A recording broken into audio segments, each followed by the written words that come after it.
Okay, so here we go on to part 3. And here are the rules of A's life. No friendships. Acquaintances are fine and should be plentiful. And he says, one must guard against friendship. How is a friend defined? He is not what philosophy calls a necessary other, but the superfluous third. What are friendship ceremonies? You drink each other to each other's health. You open an artery and mingle your blood. Um, he says it's difficult to know when that happens, when you become friends. But then what happens is you're stuck with this person. And then you have to go to their tiring and boring, you have to go to their tiring and boring meetings, and you have to help him with his coat, and you have to lend him money, and you have to be tender and say happy New Year, and you have to go to his wedding, the birth of his child, and then his funeral. I mean, how monotonous and boring is that? And if you're in this friendship, then you're not able to keep a distance from people, and he wants to keep a distance from people. Remember, the whole idea is interesting and boring, and sometimes friendships are just boring, and they trap you. So freedom is the key. So acquaintances are fine, but no friends. Okay, this is not Kierkegaard. This is Kierkegaard's aesthetic stage. Um, no marriage, and this one is funny for anybody who's married. Kierkegaard writes this. He says, friendship is dangerous, marriage still more, for woman is and ever will be the ruin of a man, as soon as he contracts a permanent relation with her. Take a young man who is as fiery as an Arabian curser. Let him marry. He is lost. Woman is first proud, then she is weak, then she swoons, then he swoons, then the whole family swoons, and a woman's love is nothing but dissimulation and weakness. So, an occasional affair would be fine. Um, you can have the erotic, but certainly don't put yourself in a position where you constantly need to be at the mercy of someone else. And this morning in the ethics class, one person said this defines men from the age of 20 to 25. Everybody thinks that way, and I think most people do think that way. How boring could it possibly be to be married to someone forever? You go do the same things, the same place, the same time, and this is the way this guy is thinking. Kierkegaard thinks the person who's stuck in the aesthetic stage is not a very emotionally mature person, nor a very ethically mature person. So, and then he says, and here we go, I agree with him on this one. He says, one should never undertake any business. If you do, you will become a mere Peter Flier, a tiny little cog in the machinery of the body politic. You even cease to be the master of your own conduct, and in that case, your theories are of little help. You receive a title, and this brings in its train every sin and evil. The law under which you have become a slave is equally tiresome. Whether your advancement is fast or slow, a title can never be got rid of, except by the commission of some crime which draws down on you a public whipping. Even then, you are not certain, for you may have it restored to you by royal pardon. And he says, the only thing that a job does is that it just makes you bored, and most of the time, it just you take the blame for everything that happens there. And if by chance after your public whipping they restore it back to you, dear God, help you. Uh, that's just no good. So there are several passages that explore the project, but what a kind of there's another person who comes into the story who's the seducer, who supposedly writes this, and A is just editing all this for him.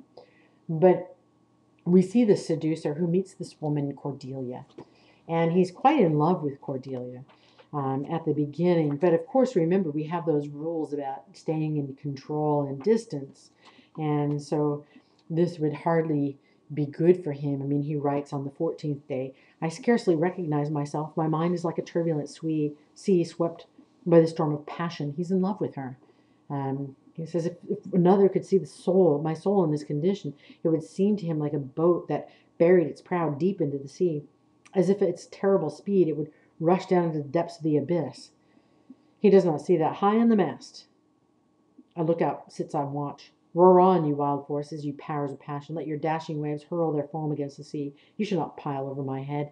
Serene I sit like the king on the cliff. And so he says, my soul is doing all of these things, but I recognize, look, I understand the rotation of the crops and interesting, boring, and what I'm going to do is I'm going to add some interest to my life, and I'm going to help someone else to add some interest to their life. So he finds ways to meet up with Cordelia and get invited to the house. And over time, though, Edward, who is her suitor, becomes engaged to her. And the seducer recognizes that he must form a friendship, the aesthetic kind of friendship with Edward. He says, Ed, we are fast friends now, Edward and I. A true friendship, a beautiful relationship exists between us, as has not been seen since the palmiest days of Greece. We soon became intimate then, after having lured him into many conversations about Cordelia. I made him confess his secret. It goes without saying that when all secrets have been revealed, this one is included with others. And so basically, he finds out that Edward likes him, and he watches Edward courting Cordelia and makes fun of him because he's bashful and shy, and he's really himself in the relationship. But he says, this guy's a simpering wuss, and he wants to get him out of the picture because he is in love with Cordelia. However, he makes a game of it. He's not going to fall in love with her. She's going to fall in love with him, and he's going to maintain the control. So eventually, over time, he gets Cordelia to listen to him, and he tells Cordelia how boring Edward is, and he works for a long time to get Cordelia to fall in love with him.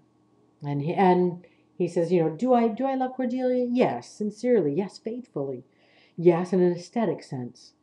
And this also indicates something important. What good would it do this girl to fall into the hands of some numbskull, even if he were a faithful husband? So he says, this guy's an idiot. He doesn't act like Don Juan. He's not a pure force. He's just a numbskull. And he's himself, and he's shy, and he's awkward, and he's... Ugh. And so he says, I'm doing her a favor. I love her in this aesthetic sense. And I'm not only making my life more interesting, but I'm helping her to make her life more interesting too. So he says, what would she then become? Nothing. Someone has said that it takes a little more than honesty to get through the world. I should say that it takes something more than honesty to love such a girl. The more I have it, it is duplicity. And so basically he says, look, I'm teaching her something very important that will work out well for her life. And so he finally gets Cordelia to break up with Edward, break the engagement, and then they spend a steamy night together, and then he leaves her. And Cordelia is very upset about this, and she calls him the tomb of my joy. And she says basically he has left something to her, which is a curse, and she just wishes him every curse there ever was. But this is, the idea behind the aesthetic is that I am in control. I am that pure force, but I don't have friends, I don't have a marriage, I don't have a job. I live above that. And I remain in kind of that immature phase where everything comes to me and I live in pleasure, but I don't have to participate in these banal things that other people do. So there's the aesthetic stage for you, and I will set up the other stages for you as well.